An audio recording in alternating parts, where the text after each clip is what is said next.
Hey guys, and welcome back to State of Build. Today I'm going to show you this new design for a hilt I've created. I've been working on this for a while, and as you can see it's still pretty unfinished, but the overall design is done. A lot of you guys have been working on your own sabers, and I wanted to share this with you to hopefully spark some new creativity.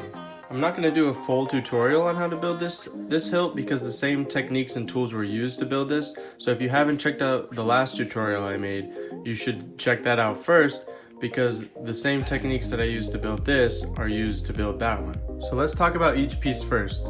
So first things first, the body is the exact same. It's just a little bit longer, but as far as the hole's concerned and the holes up here are concerned and this bevel on the top, it's exactly the same as the last design. The emitter is an easy 45-degree cut on both sides. You just want to make sure that you mark your center line so that way you can start the cut at each point, otherwise you might get offset and then you'll get a weird looking shape. And then just a drill hole for the blade retention screw. The pommel is another easy cut, a straight cut on one side and a 45 on the other side, and then I added the Covertec Clip and a little retention screw here.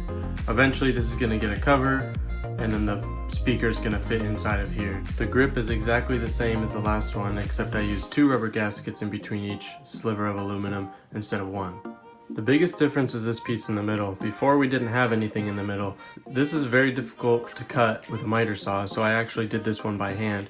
The problem with a miter saw is that when you come in and do half cuts like this, the miter saw is actually cuts down at an angle the way that you pull it down. So if you were to try to do that on a piece of metal and get it perfectly cut in half here, you'll probably end up with a cut here and then it cut down here, so you won't have a flat across here.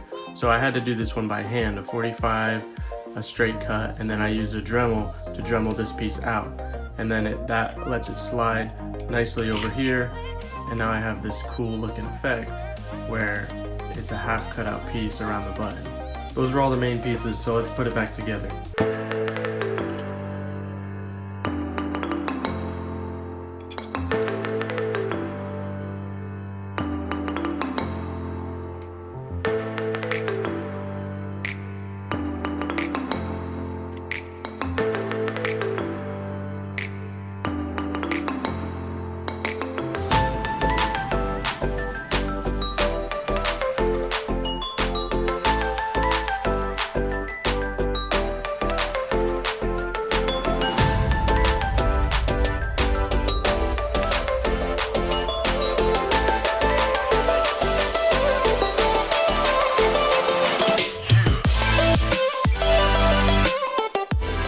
So guys, this hilt isn't much more difficult than the last one. It takes on these angled cuts to give it some different styling cues.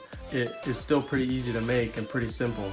So if you guys like this, try building this one instead, or do a combination of the two and try to come up with your own design. Hopefully you enjoyed this video. I'm excited to see and hear what builds you guys are working on. If this video helped you in any way, leave a like and subscribe, and I hope to see you in the next one.